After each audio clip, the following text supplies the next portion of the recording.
This is the Surly Grognards for April 7th, 2013. This is Peter Bowman, and as always, I'm joined by my good friend and co-host, Eric Carlson. How are you doing tonight, Eric? I'm doing all right. Excellent, excellent, excellent. All right, so this week we're going to be talking about roll versus roll. Yes, the two words are spelled differently. They are homonyms. You'll be using your wacky language powers on me. There's your vocab word for the week, by the way, kids. So, yeah, basically we're talking about sort of the, I try to think how to phrase this, sort of the pros and cons of, Solution and rolling a solution on the dice. Yeah, it's the sort of approaches. There are two different sort of approaches, to role playing in a large way. Is you're having campaigns where things are very heavily determined by the dice, and campaigns where the declared actions are less influenced by the dice than they are in others. And obviously, there are role playing games that are very heavily systems that in and themselves lean one way or another. A prime example of the role-playing campaign, purely role-playing type campaign, there is in fact one where there is no rolling of dice. We mentioned it before. It is the Amber Diceless role-playing game. Yes. There is no random element in this game whatsoever, other than what the players and the GM decide actually what people are going to be doing. Which is neat and fun. It just places a tremendous burden on the GM. True. And on the other end of the spectrum, you have something like, let's say, Rollmaster. Ah, Rollmaster. Which everything is determined by a dice roll. Just about. Did you tie your shoes today? Better roll for it. I swear to God, there's a bowel movement skill in that system. Well, it depends on. You have to roll that to see if you can pinch off the loaf quickly enough to pull your pants up to fight the goblin. Right. Who has jumped you while going to the bathroom. Yeah. It's an important skill to have. I don't literally mean there actually is one, but it would fail. It would not surprise me if there was. It really wouldn't. I swear, it's the sort of system where there's a skill for everything, and oh dear lord, the charts. Oh dear lord, the charts. So many charts. That's the only system where a house cat can murder you. No, that can happen in first edition and second edition AD&D. Oh dear lord, house cats are terrifying in that at level 1. Are they? Oh yeah. I don't remember them being that terrifying Especially if you're a wizard. It's true. Everything's terrifying when you're a wizard. You have no business adventuring when you're a level 1 wizard. You really don't. You have no business, putting on pants. Because you might get caught in the zipper and then die because you only have 1d4 hit points. And craptacular AC. Yeah. Oh god, dear lord. Just sort of sitting there thinking about it, I remember the time when, the horror of second edition AD&D farm animals. I mean, dear lord. Oh, geez, yeah, cows had, freaking 4 hit dice. Yeah, they're badass. And, Don't ask me how a level 0 friggin' farmer ever slaughters his dinner. Best not to think about it. But yeah, there's the running joke in one of my role-playing groups is that the realization we came that, it's harder during combat, it's harder to cut rope than it is to kill a wizard at level 1. Yes. Because you have to do 6 points of damage to cut rope, and rope takes half damage from blunt attacks. Yep. And it's like AC 6 also to hit. You have to roll to hit it. And the wizard will have AC maybe 8 if he's got 18 dex or so. And we'll have at most around about 4 hit points. Oh, he could have a con bonus. He could have 6. Those are mighty stats that we're talking about here. This is one badass friggin' wizard, by the way. Yeah, this is a wizard who is destined for great things, unless something goes really.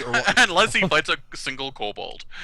Oh, not the kobolds, man. Oh, the one kobold he'll do okay against. It's when they show up in 8s. Yeah.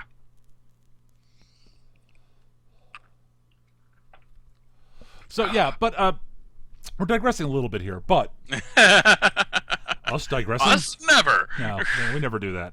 But yeah, there are definite advantages and disadvantages to both sort of angles of things, and I would say most campaigns end up falling somewhere in the middle. This is true. So why don't we start off with sort of saying what would you say the big advantages to sort of a more dice-based solutions to game system like that.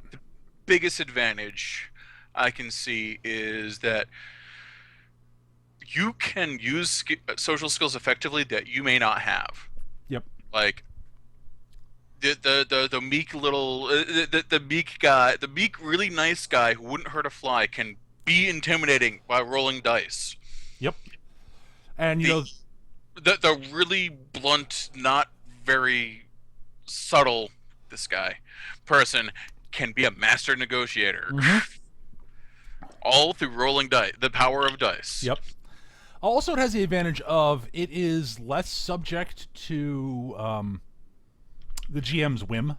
Mm-hmm. And it also means it's also less likely for there to be misinterpretation of what you're trying to do. Yes.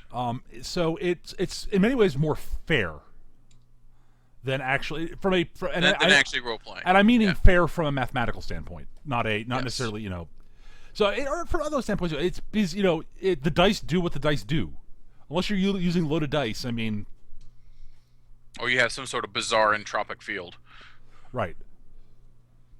Whereas, I would say those are the other advantages. It tends to be in some situations the fact that it tends to be faster can be advantageous. Yes. It allows you to, for situations which are less consequential, deal with that and resolve that quickly, so you can get onto the meat of the role playing or the adventure that you're doing. Yes. However, it does sort of lack a bit of substance, I would say. Yeah, it tends to ring a little hollow. At least from a narrative point of view. And then they negotiated, and it was done. Moving on. So I mean, like negotiating prices in a shop or something like that. Yeah, you can haggle and actually roleplay out the haggling, but for most normal equipment type stuff, buying stuff, honestly, I'd rather roll dice. Exactly. Or in a game like Amber, I would say, yeah, fine. What's your psyche compared? Yeah, okay, you get a majorly advantageous price because you're an Amberite and you're talking to someone who is not. Right. You're going to out haggle him. I'm not going to make you roleplay this out. I don't care who you are. You're an Amberite. You're going to out haggle him. Unless you bought your psyche down to human, in which case you're going to die horribly at some point. Someone's going to use a spell or just talk you into murdering yourself. Because this is Amber. Yeah. Tip, kids, if you ever do play Amber, don't sell your stats down to human. It's a terrible idea. It's a really terrible idea. Does it mean someone who's just base Amberite in that particular stat will just whoop your ass in that area? They will. Oh my god. Yeah. At any rate, so I would say the biggest advantage for actually role playing it out and sort of having everything based on how you role play it is it means that it feels more real, it feels more substantive, and it feels more. It was role playing. I mean, you're. Yeah, this is what you're playing the game for. Honestly, it's one of the two major things you're probably playing the game for most systems. The other one is stabbing people in the neck. Pretty much, yeah. I mean, of course, as always, there are campaigns where you're going to favor one or the other more, but most campaigns it's a blend of the two. And a good blend of the two I find works best. I mean, like I said, don't ask me to be a good negotiator, because I'm pretty much going to say, I want this. The end.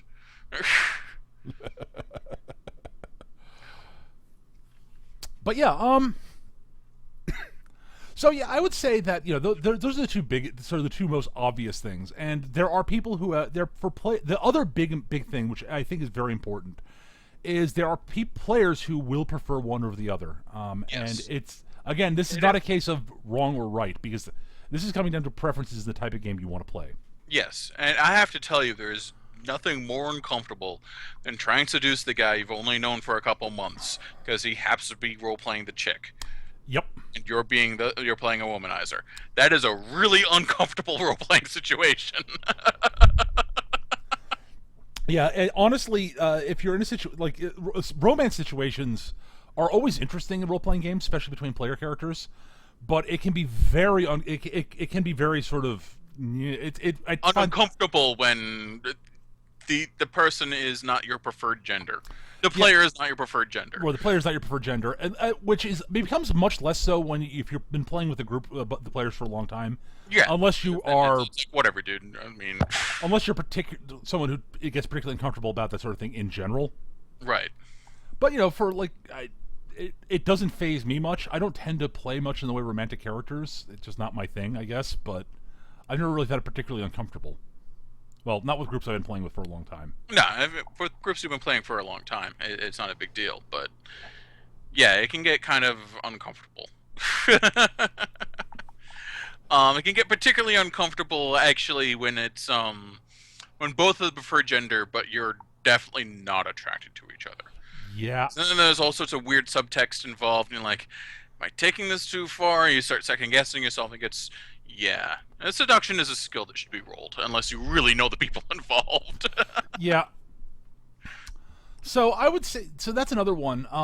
But I definitely think that there are definite situations, even in systems where it's heavily dice based, where you really are going to want to throw the dice out the window.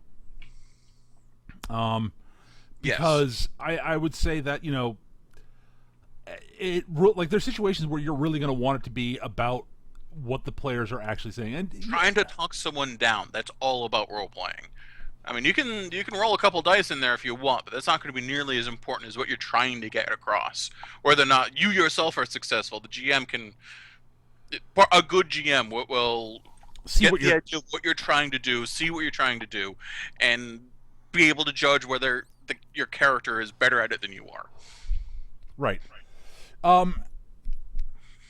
So yeah, I would say, I mean, it's sort of one of those things that sort of, it's hard to say one is better than the other. I mean, again, everyone has preferences, and some systems tend to favor one or the other to a certain degree. There are systems that sort of try to walk the middle line. Some do it better than others.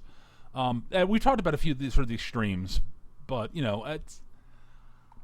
I guess I would say the important bit is that if you're playing I think the next thing we have to move on to though is sort of talking about how to craft when you're playing a system that favors one or the other and players have a preference to the other end, how you get them to sort of move into move more into the side that the system's supporting, so they're not bored and they actually get to enjoy the game. Yes. So, what would you say, Eric? I mean, say you were running a game that's more heavily dice-based, so you're running something like, say, Dungeons & Dragons or Pathfinder or what have you, and you've got somebody who is definitively more into the role-playing side of things. What are sort of things you might consider doing to sort of give them to try to help hook them in? Well, I'd have them role-play it out, but roll the dice. Which because they're role-playing, but they've got a character there, and you have those skills for a reason. So, this can, and I'll arbitrarily plus or minus the die roll depending on how well they're role-playing it. Right. Yeah, because this is not a democracy. I am the game master. Grrr. Yeah. Yeah. So I agree. That's sort of the general thrust I tend to go with. Yeah, basically, personally, I'd split the difference. I know some people would get really annoyed with this. I know a lot of people get really annoyed with this on both ends of the spectrum. Yeah. I personally, I would say that's the easier situation to handle for the most part, in my opinion. Right. Largely due to the fact that it's a role-playing game. You can always role-play. I mean, yes. If you can't role-play in a system, you're doing something wrong.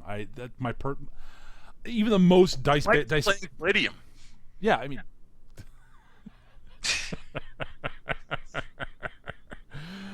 You can roleplay in Palladium easily. No, you can't. Sure, you can. No. You just have to ignore the system for the most part. Yes. In which case, why are you playing that system? Because the game master prefers it for some stupid reason. I don't know.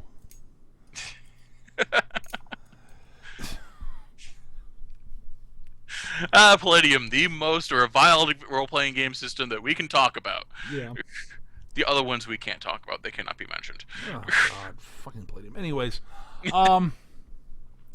Yeah, I personally,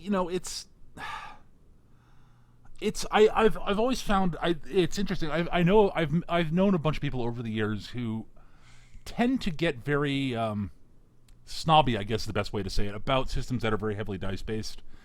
And I can sort of understand why they prefer systems that aren't, but I've never really Yeah. I've never really understood. I have trouble wrapping my head around the fact that the people who they say, well, you can't roleplay in that system. To which I honestly I start looking at them like they've got a third head. I mean, not just a second head, a third one.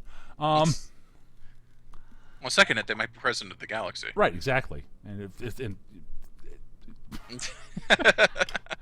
So I mean, it's one of those sort of things that I always look at and I go, but you can always role play. Just do it. I mean, I No, and yeah, I imagine we're talking about some of the same people here.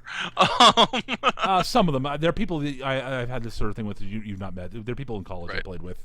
Right, and yeah, they were almost exclusively White Wolf players. White Wolf tends to breed these. White Wolf used to breed this kind of, or at least attract this kind of snobbery. Yeah. Well, why would you play this system? Why can't we just? Why don't we just play one of the White Wolf games? It's like, but I don't like the White Wolf games. I don't like their worlds. Because I don't want to do a dark urban fantasy. I want to be a fucking half-orc and hit things with an axe. I want to pilot a giant robot. I don't think Storyteller does a giant robot game, do they? Not last I checked. Yeah, but it's honestly, it's like, but I want to actually play Dungeons and Dragons. There are reasons I like Dungeons and Dragons. Yeah, or maybe I just want to play D&D, like good old-fashioned dungeon crawl. You can do a dungeon crawl in Storyteller, but it's not what it's there for. No, it really isn't. So it's as I said, that's one of my personal pet peeves. But I would say that the other end of the spectrum is the more interesting and more difficult one to wrap your head around, which is basically if you're playing a system that's more heavily isn't as heavily dice based.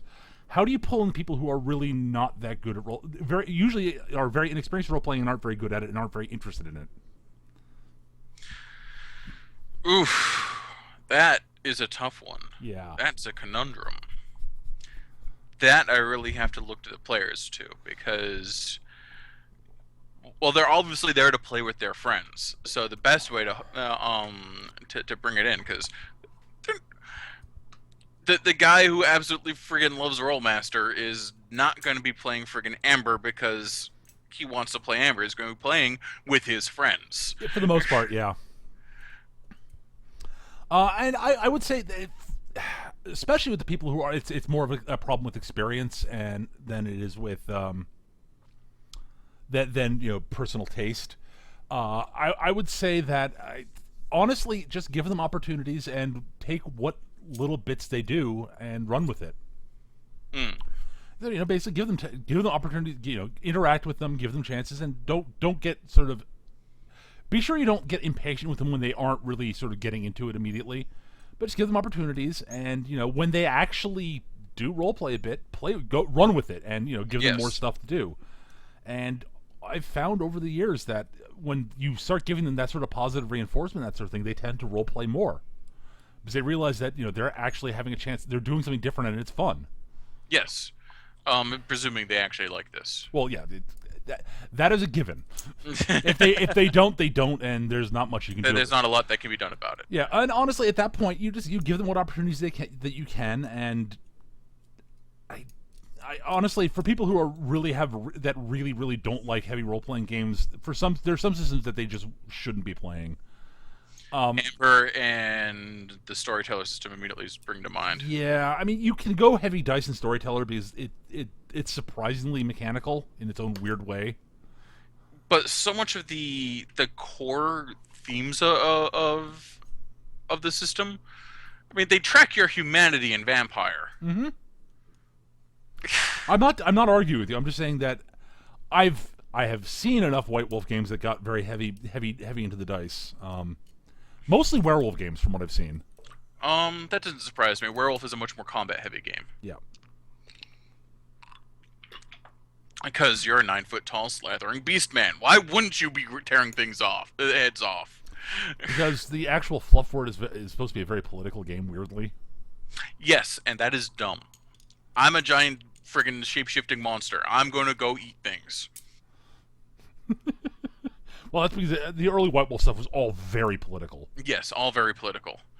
And yeah, I mean, I've played in a political White Wolf game. I was playing it, Get a Fenris Sauron, which basically meant I was like, so if you guys are done talking, I'm gonna go hit that thing. And if you're not done talking, I'm still gonna hit it. So you can come along if you want or not. Yeah, I mean, honestly, That was actually loads of fun, just playing counter to all of that. I mean, honestly, my take on it was that Vampire was a very political game at the outset, and it made sense. And then they sort of took that framework and applied it to every sort of game they did after that, and it worked. It didn't work as well for almost any of them. Like it didn't work as well for Werewolf as it could have. No, it worked as long as you stuck to lower interpersonal politics. As soon as you started going to like building power bases and whatnot, it didn't work nearly so well because pack dynamics. Changeling, I was like, seriously, guys, you're gonna bring politics into fucking fairies? Well, it sort of makes sense in a large, in a Yeah, but, if everyone's playing as she. Yeah, She or elves, and you can tell I didn't like them. but yeah, so you've got sort of the conflict between the Seelie and the Unseelie there, but and honestly, you'd think it would make a lot of sense for mages, but it really doesn't. Weirdly, Mage was the most bohemian and high concept of them. Yep, That kind of liked that. I've said many times, I love Mage conceptually. I think it's fantastic. It's also probably the most disappointing of White Wolf's games to me. And again, because so much of the burden lies on both the storyteller and the player. Yep. Because it's like, okay, I've got these even more than usual in storyteller abstract dots in these things. I want to combine them to this effect. Does that work? I don't know, but I'm not sure how to make you roll to see if it works. Me neither. Honestly, it was the least well designed mechanically of any of them. Yes. It's really which is one of the reasons I found it so disappointing is that the big thing for me that it really suffered from is that I think what they desperately needed for the base book, and because they were following their usual business model, it didn't have it, was that it needed a long section of example spells. Yes. Just so that you could see, okay, how this is combined, and it's not just and give you and benchmarks basically, and which is the game that they drew a lot of inspiration from for all their games, and especially for Mage was Ars Magica. And that was something Ars Magica did, and Mage basically, that's my biggest problem with Mage is I'm a big Ars Magica fan, and Mage basically took a lot of the concepts in Ars Magica and failed to develop them in any way, shape, or form. And it was like, so close.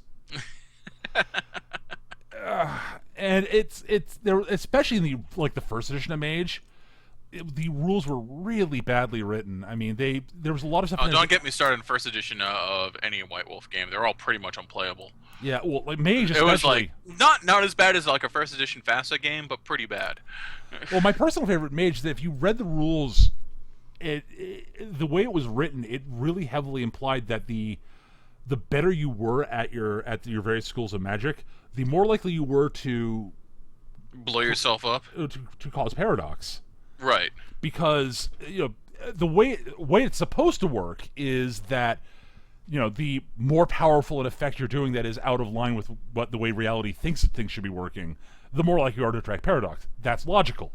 The problem is the way it was worded. The bigger, the more you're flying in the face of the collective belief, the more it's going to hurt. Right. But the way it was worded in first edition, it really heavily implied, it basically said that the more DOS you had in your schools, the more likely you were to cause paradox.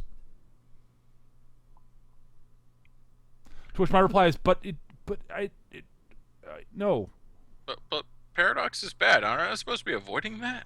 And since I'm a more skilled wizard, shouldn't I be better at that? Yeah. Shouldn't I be better at like being subtle? I don't know. But yeah, that was one of the, and they improved every edition of Mage got better at that, but it always had that problem of, all right, I've got this many dots in this and this many dots in this. What can I do? I don't know. Yeah.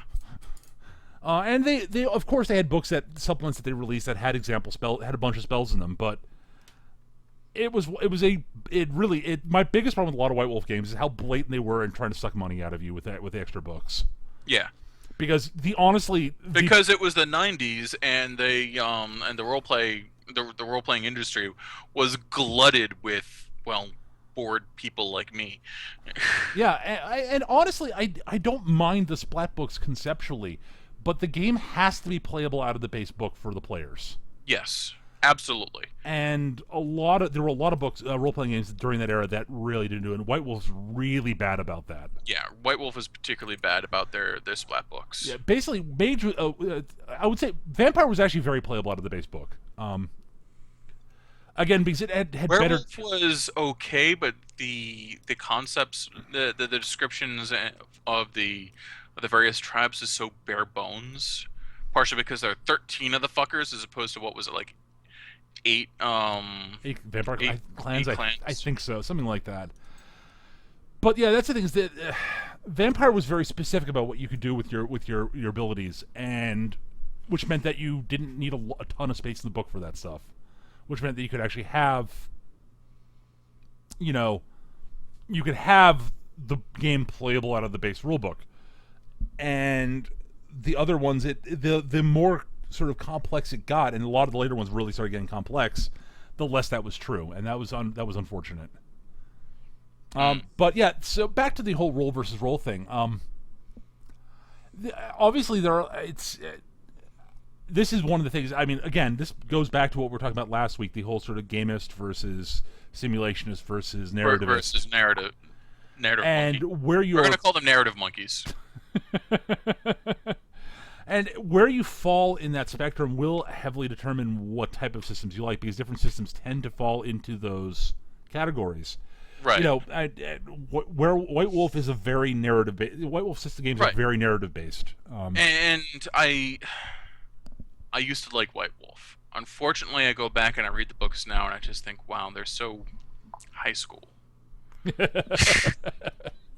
Yeah. So much pathos for pathos' sake. Yeah, yeah. Weirdly, they're really, in my opinion, they're really weirdly immature. Yes. And it's weird because they were sort of trying to go for that whole sort of more mature, more honestly, more sort of they were going for a more mature feeling game, and it ended up being very, as you said, Very high school. Very high school, very artsy for artsy's sake in a lot of it, and it's very frustrating for someone who really wasn't into that sort of thing. Because there are a lot of concepts I liked, but most people I knew who played it, I was like, I just couldn't cope with them at a gaming table. It's like, yeah, back in the day, like artsy for artsy's sake, drama for drama's sake, all that stuff is fine. But I've become much more pragmatic in my view of things as I've aged. So I sort of look at the clan structure and the politics between them and Vampire, for example, and just go, so why don't they just sit down, talk it out, and maybe have a good old-fashioned brawl to work out the aggression? Oh, right, because they're dumb. Yeah. Yeah, I mean, it's like, oh, God. It's very frustrating, but there are other systems that try to go for that more sort of narrative-based game styles that do it better. Yes, because there's less. It's less high school. I don't know of a better way to put it. Yeah, Amber being the king of that. Yeah. There are a bunch of indie games out there that do it too. I'm trying to remember the names of them. Oh God, Dogs of the Vineyard. I've heard good things about. I know almost nothing about it other than being a Western game, sort of set in the Mormon territories. Feng Shui does a remarkably good job at that. Yeah, and it's Feng Shui is the system that I constantly sort of look at it and I go, how did they pull this off? Because It really is a bizarrely good blend of being both gamist and narrativist, and weirdly Yes. simulationist at the same time. Now, mind you, that's because it's trying to simulate something very specific and not realistic. Yes. Because it's it simulates action movies very well, and it's a very very narrative based game, and at the same time, it's mechanically very sound. It's not perfect. There are mechanical flaws in it, but Right, but it's also really easy.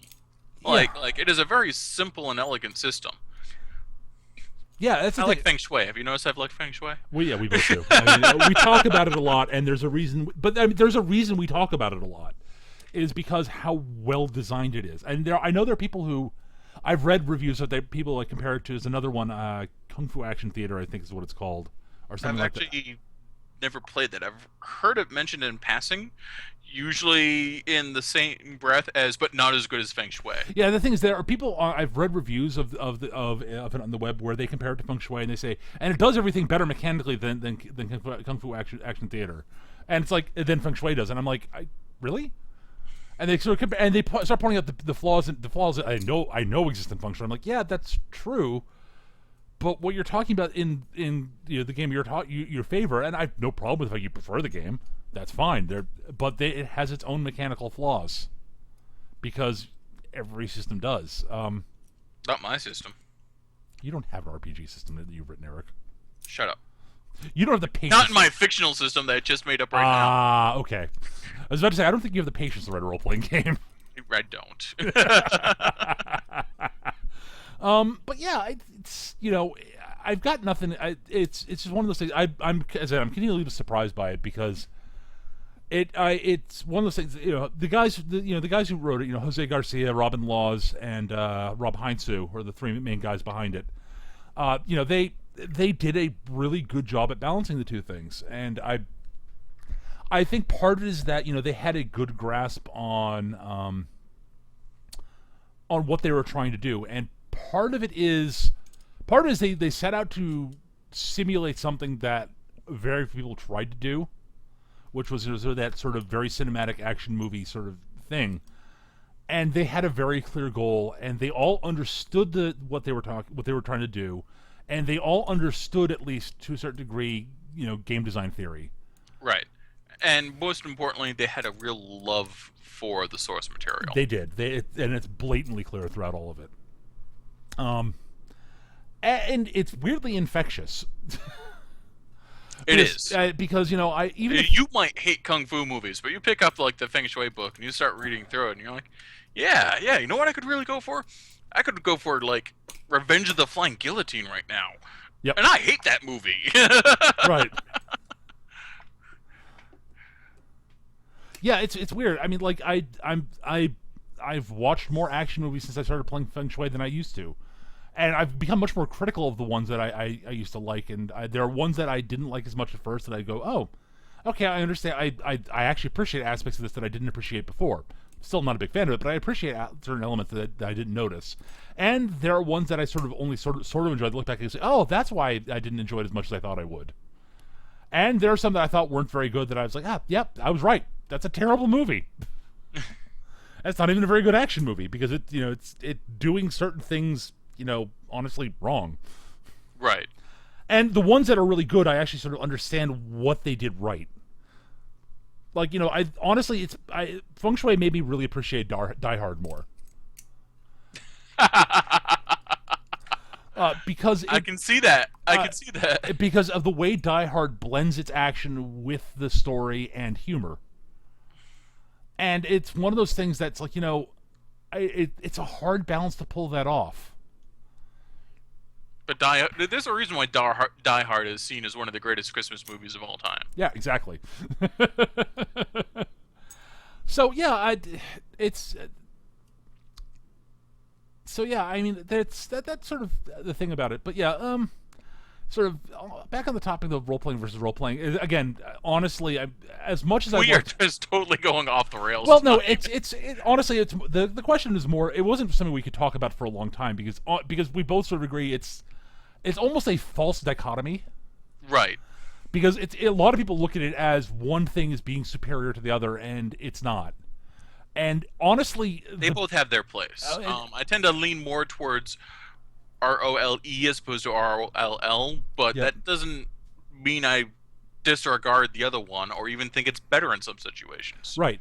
And honestly, my personal take is that honestly the best games tend to work hand in hand with each other. Yes. When you can use the dice to help support your role playing and vice versa, I think that ends up being among the most satisfying role playing games. Yes. Because I honestly, my personal thing about it is that if a role playing game that isn't a game sort of is failing there into its own degree. I mean, even Amber has mechanics, Yes. and so a role playing game without the role playing is just improv theater, and there's nothing wrong with that. And But improv theater can be fun. right, but it's not a game. And role playing in a role playing game that's all dice and doesn't have much role playing isn't a role playing game. It's a board game. It's a Right. which again, Playing Talisman now. there's nothing wrong with that. But it's not. And the thing I love about role playing games is how they combine the two together. Yes. And this is why they're awesome. This is why we love them. Yeah. This is why the people in the chat love them, I hope. yeah, exactly. And Or at this- least one of the reasons. Yeah, and that's the thing is I think the important thing to remember is that the two work best hand in hand and are not opposites. They are different tools in the same in the collection of tools that you need for a role playing game. They're like love and hate. They seem like opposites when you first look at them, but the more you examine the two concepts, the more closely related the two are than you might originally appear. True, although I think they're less sort of there's less opposition between role playing and role play, rolling and role playing. You have not played with some of the people I have. Oh no, I have played with people who feel that way, but I think in Yes. actuality there's less opposition between the two concepts than people think there are. Yes, this is true. And I think that's the most important takeaway, I'd say. That They said, have their place. oh, they both definitely have their place, and I'm a big fan of when the two come together. Like some of my absolute favorite moments in role playing games are like in feng shui games in particular are situations where role playing is happening during combat. Which And is awesome. and it's glorious. So appropriate. It's just so glorious when it happens. So yeah, I definitely think that keeping that in mind will actually help improve your games, and knowing when that giving players opportunity to role play in situations where the dice are coming up is big, and giving people giving and basically knowing when to simplify things down to just rolling a few dice, because sometimes honestly, there are times when honestly you need to save some time and just have the dice handle it. Yeah, I mean, you're just going shopping for some basic supplies. You don't need to roleplay out tracking down the stores, haggling with the shopkeepers, all this stuff. You can just go, dude, I just want to buy some jerky because we're going out dungeon crawling. Right. And and there are times when the dice will tell you basically the dice like in a situation where the dice will come up and it's an automatic failure. There are times when you just have to ignore that and say, you know what, screw it, you get a minimal success because there's just no way you could actually fail this. Sorry, you cannot fail walking down the stairs. Well, you can, but that's dumb, and you're supposed to be playing a hero. Unless you're playing a very particular type of hero, this shouldn't happen. Yes. All right, so I think you should be the one to determine when you comedically stumble down the stairs. Exactly. Oh God! All right. So, do you have any other thoughts on the topic before we move on to questions and answers? We've done a pretty good job of beating it to death. So I'd we should say not so. rise from the grave anytime soon, until it does. In which case, I'll blame you for not getting an appropriately mirror-aligned box. All right. Let's double checking here. That's just double checking the email box here before Cool. we move on.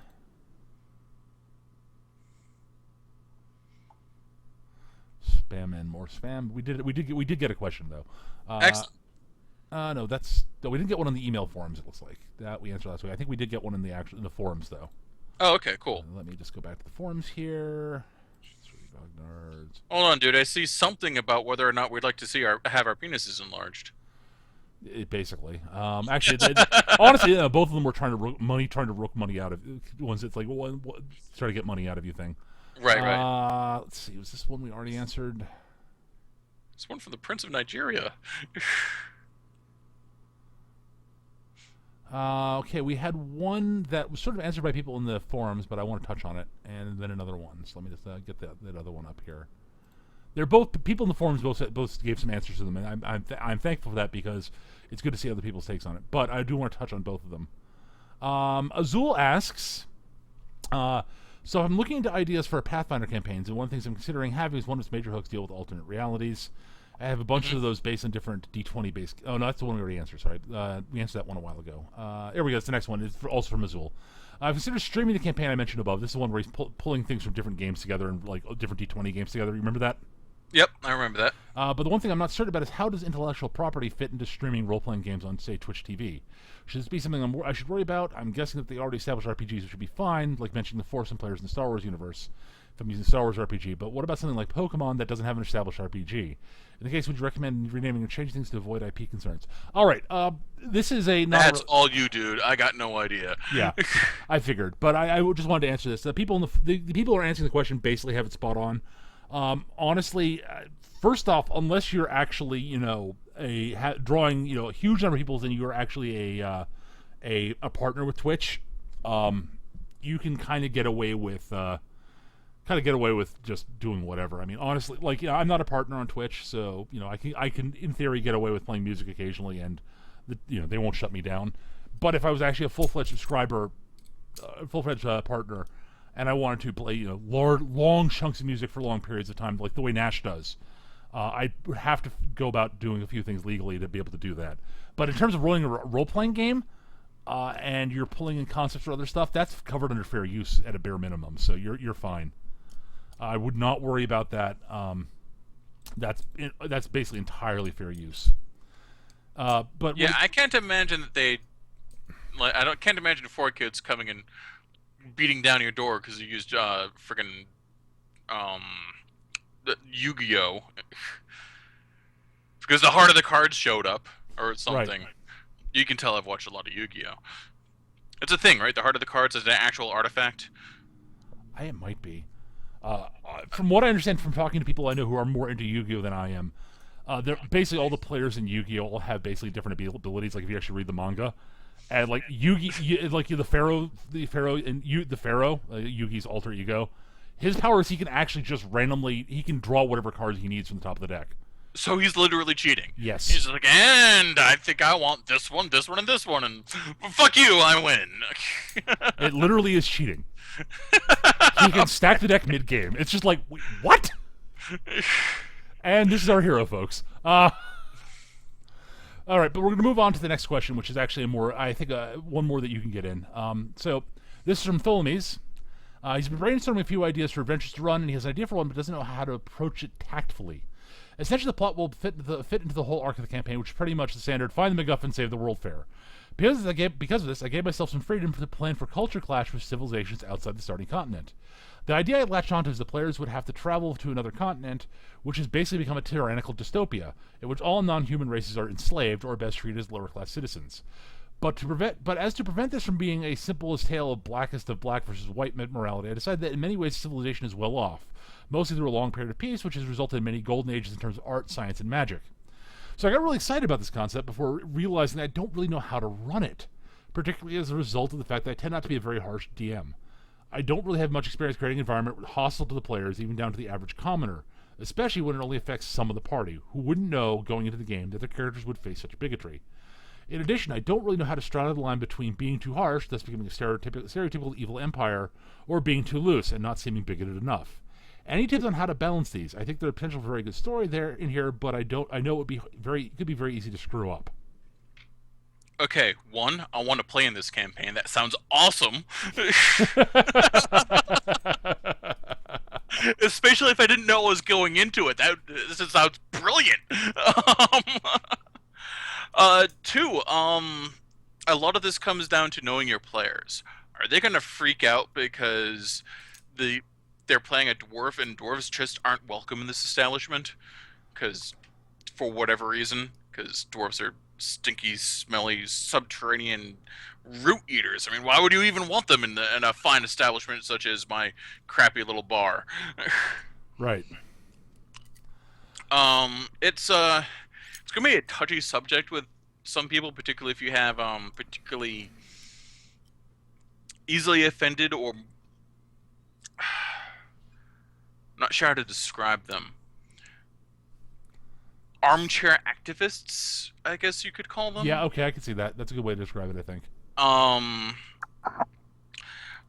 but assuming that you know your players would be game for it and react appropriately, because it sounds awesome.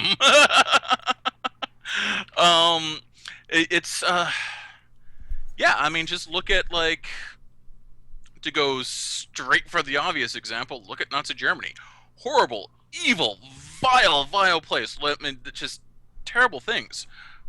But they pulled Germany out of the worst depression it had ever seen, where people couldn't afford to eat. Yep. I mean, it. Not saying that. Just want to be absolutely clear to people. Nazi Germany was bad, really, really bad. But it's. I think I've dug myself into a hole. Yeah. Well, yeah. I honestly, it's a difficult thing to pull off. It's a tough thing to pull off, but if you do, it's going to be fucking brilliant. Yeah. You can tell I'm excited. Yeah. I mean, the Shadowlands campaign world sort of had an element of that actually, and a large element of that actually. Once you got past went to the north of the wall. I think part of it for me is I'm bad. I'm not good at that. I freely admit this. Role playing, that sort of thing. But one of the things I decided was, and the thing to keep in mind is that while the society is that way, not all the people will be as that bad. Yes, this is absolutely true. There will always be decent people out there, and I think that will give you as a game master refuge to especially if you find it uncomfortable role playing the racist assholes that you're going to have to play for some of the time. A great way to do it would be say you've got an innkeep, and they need a place to crash for the night. The place has a very clear no demi-humans or humanoids policy, and the innkeep's actually a pretty nice guy. But the problem is, the actual like role-playing customers, the guys that tip, won't come in if they're demi-humans. He's like, "Listen, guys, I'm really sorry. I can't have you stay inside. I'm really I know you're in need of a place for the night, but what I could do is I can put you up in the stables. I won't even charge you. I'm really sorry. It's just that I'm running a business here." Yep. And and find little ways and that's a great example of something like that. Having that's a great example actually. I really like that one. And other things, having a few minor officials here and there who aren't as bad as the rest of them. But as to playing the guys who are the assholes, the easiest trick I've found is the best one, bizarrely the most obnoxious, infuriating ones, and the easiest ones for me to play are the ones who are that aren't sort of these slavering sort of bah, ha, ha, you are all horrible, blah blah blah blah blah, you're pathetic and wimpy and blah blah blah. That's also fairly like going over the top is pretty easy also, but it doesn't feel right. It's the ones that are subtle about their racism that actually can be the most interesting. The ones who just have that permanent sort of air of superiority about them and refuse to acknowledge. Oh, you're such a refined half-orc. You speak so well. Yeah, exactly. Something like that. That sort of backhanded, yeah. Backhanded compliments are one of the best tools for that sort of thing. Yes. Or compliments that are also insults at the same, not even just backhanded, but that are actually flat out insults on top of it. I mean, those are hard to pull off, but they make things absolutely, and they really sell it. Yeah.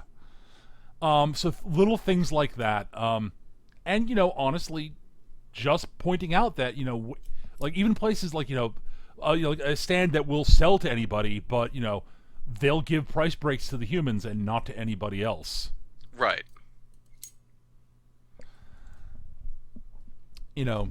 And that sort of thing. Or they'll they'll call the again. I'm going say a bar where they'll like really hammer down on anyone that's non-human acting even remotely out of place. But humans are pretty much allowed to be complete cocks. Especially if they're being complete cocks and non-humans. Yes. That like seriously, this sounds like an awesome campaign. I kind of want to play in it, but Yeah, if you pull this off, it will be epic. Yep. And I will say this also: don't shy away from trying to do it. Even if it doesn't work out as well as you're hoping, you'll learn from it. So that's my big thing right there. Is the other important bit is Yeah. that even if it doesn't work as well as you think as you're hoping it would, you'll learn from it and you'll be able to make your next campaign better. And worst case, you'll have fun trying. Yeah. Wolfie actually in the chat has a question, game action question. For cities and buildings that are going to appear quite often, would you recommend mapping them out? Perhaps basing them on real-world maps if you're awful, that sort of thing. Or would you recommend just keeping track of the major layout points in a note document, leaving the details vague? That depends entirely on the campaign and the system you're playing, in my opinion. The looser the system, the more vague you want it to be. Yep. But, you know... Or the looser the campaign is with regards to certain things. Yeah. Like in a D&D campaign, having a map of the tavern that the players frequent a lot honestly wouldn't be a bad thing, especially if, you know, it's sort of rowdy tavern that, you know, Barbrawl might start in, for instance.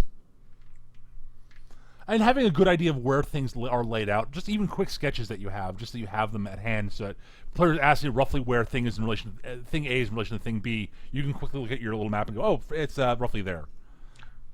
One thing that just occurred to me, and I don't think I've ever seen done, is keep it really vague, and as players start adding ideas as stuff happens there, as to like, is there a chandelier? I want to swing from the chandelier. Yeah, there are some pretty intricate chandeliers. Just make a little note. Place has intricate chandeliers, and this way the players have a sort of agency, even if they're not fully aware of it, as to how the place is built. Yeah. And this way, when they come up with a clever environmental effect, it can come back and bite them in the ass. Oh, which yeah. is always fun. Well, you've played with me often enough to know that I routinely will people, if you know, when people, you know, want to do something, like ask if there's some sort of, you know, element there, I'm more than willing to give it to them most of the time. Right, and you've shot us in the ass with it before too. I have no idea what you're talking about. I would never do. I would do that sort of thing all the time. But it's one of the things that my favorite things about the way, you know, again, feng shui, going back to feng shui, one of the elements they actually explicitly tell you in there is that, you know, it's you should allow the players to actually dramatically edit the scenes. There are a lot of systems that allow you to do this. Both Feng Shui and Mutants Masterminds actually do a great job of it. But yeah, there are a lot of systems that actually sort of have things in there where it's sort of like, yeah. And the big thing with feng shui is, like, you know, basically, you know, it's like, you know, you want to say, I you know, like, we're going down a hallway, I want to hide. In a lot of games, you'd ask the GM if there's like a little alcove to hide in that would be dark. What feng shui would actually suggest, tells you to do, is that the player really should just say, if the player would just say, you know, I duck into a convenient alcove that has a lot of shadows in it so I can get out of line of sight, go with that. They just say, yeah, sure, there's an alcove there. Unless it makes absolutely no sense, it's there because the player... I just described a hall of mirrors. There are no alcoves. Right. All right, let's see, we got a couple more questions here. Are there any RPGs that you guys want to try out but not have been able to yet? Yes. There are a couple. I want to try out the new. I do want to try out the new Iron Kingdoms game. That I also really want to try out. And as I've said here before, I'd run if I had time. Right. Other RPGs that I want to try out that I haven't. I really want to play Savage Worlds at some point. I've been reading. Yeah, I'd love to check that out. I played a one-off of the original Deadlands, which is a fun system, but it was a little convoluted, to say the least. But yeah, Savage Worlds sounds like fun. I would also like to try that. Yeah. I'd also love to play a game of Heavy Gear at some point. Not the tabletop war game. I've done that, but actually roleplay in that world. Right. I know you're not so into that, Peter. It's not my particular. It's not my. I'm not a big fan of the game world personally, but I understand why people do like it. There are some other ones. There are a bunch of them, obviously, but at some point I'd love to try all of Fantasy Flight's 40K games. That's never ever going to happen. They're too expensive. I don't have the disposable income. Yeah. God, there are a couple. There are a couple I'm just blanking on. There are a bunch I want to play again that I've only played once or twice. That I'd like to play again. I'd love to play more Fourth Ed D&D. Yep, I understand. Yeah. Unfortunately, our Monday Night Crew says there's at least one player who adamantly refuses to play Fourth Ed, and one who's not a big fan of it. Which is understandable. You're allowed to not like systems, and I'd never get any traction getting anyone to try it in the Sunday Night Crew. Well, I'd probably get traction for them to try it, but I'd have to run it. I don't know it well enough. All right. Let's see. But yeah, there are systems. I'm just blanking. I'm actually blanking on a couple of the ones I've not. Honestly, there are probably some RPGs in my shelf that I've not played. Yeah, same here. But I have to go look at it. The aforementioned Ars Magica I'd like to try out at some point. Yeah, Ars Magica is one I'd love to play again. I played in a sci-fi like Star Trek style game that used the Ars Magica system, but that's not the same thing. Nope. Especially seeing as a lot of it was gutted and thrown out the window because it's science-y. Yep. I'd like to play Paranoia again at some point. Paranoia is a really fun game with the right crew. Yep. And friendship ending without the right crew. Yeah. All right. We should move on to the next couple of questions before we run out of time. Yes. Clark1 asks, question, do you have any cool tricks for tracking details and like that and finding them later? Back to these sort of chandeliers and such. Tricks? No, I just sort of take notes. I don't. I try. Sorry, correction. Is hard. I try to take notes. I often forget. It's bad at it. But I don't really have an organizational tricks for it. My best recommendation, honestly, might be to take the notes during the game just in free flowing detail, and then have like a spreadsheet or something like that you just add the details to in there later, so that you actually have a framework for it that makes sense to you. Best thing I can think of off the top of my head. I'm sure there are people who have good ideas for that, but I honestly, given this my style of game mastering, I don't tend to do that. Let's see. Tachi asks, he's got a GM question. If you were DMing a siege in which the players were told that it would last 10 days, not expecting the players to be there for the entire siege, how would you handle it without making it become repetitive or boring? So far, I've been keeping the enemy tactics changing and doing it by skill challenge more than encounter, but we only got 2 days into it. I'm worried it could go on for all 10 over 10 sessions. Here's the funny thing about sieges. Sieges are repetitive and boring. Yeah. And it's good to drive that home, but yeah, you don't want to do it over. You don't want to do all 10 days of the siege, because you're playing a game, not actually making them lay siege to something. Okay, especially in 4th edition, with the skill challenge system that got set up, I honestly would make, like, parts that you're expecting to be long and drawn out and boring, make multiple days into one skill challenge. Yes. Which won't take that long. So you can just, like, okay, and then we'll make a few die rolls for these days where nothing important is going to happen. Unless the players have something clever or important they want to do, just plan out the events that you know are going to happen over the 10 days. Have them roll a few dice and move on day to day. Don't dwell on a lot of time on days that are not going to be consequential. If it's not Rogue Trader also has a great system for ship-to-ship combat, because space is big and sometimes things take a long time.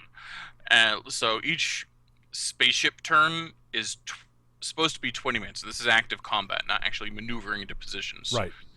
And it's all handled with a couple die rolls or maybe a little role playing, like "put your backs into it, you grots" kind of deal. Right. So yeah, honestly, I honestly think you could stand to basically abstract more than you already are. One of the important tips basically I would say is that if it's not actually consequential, you don't need to spend a lot of time on it. It's basically like good writing. In a good novel, you don't spend a lot of time on things where nothing important is happening, because that's just padding out the book and isn't actually adding anything to the story. And then you're reading the Wheel of Time. Yeah. I'm so glad I read the first book and said, "Yep, I know where this is going. I'm not going to read anymore." Or to be fair, some of the Song of Ice and Fire tends to do that too. Oh, hell, Lord of the Rings does it too. I mean, as much as I love Lord of the Rings, Tolkien does get bogged down in inconsequential details a lot. Yeah, but I'd say Robert Jordan is actually worse than either of them at it, Yes, absolutely. or was, I should say, since he's passed away. Yeah, I'm not starting those books. Exactly like you said. I read the first few paragraphs. Like, this is only going to get worse, isn't it? The first book was a decent book, but I recognized quickly what was going to be happening with the series. Yeah. So yeah, I'm like, yeah, not important. Not gonna read any more of them. I enjoyed the first one, but I don't care enough about to see what happens next, and it's gonna take a long time. So yeah, no. So I think that wraps up the questions in the chat, and I think that wraps up the show for the week. I think so. Excellent. All right, so thanks everybody for listening. I hope you all enjoyed the show. We'll be back next week, same time, same stream channel.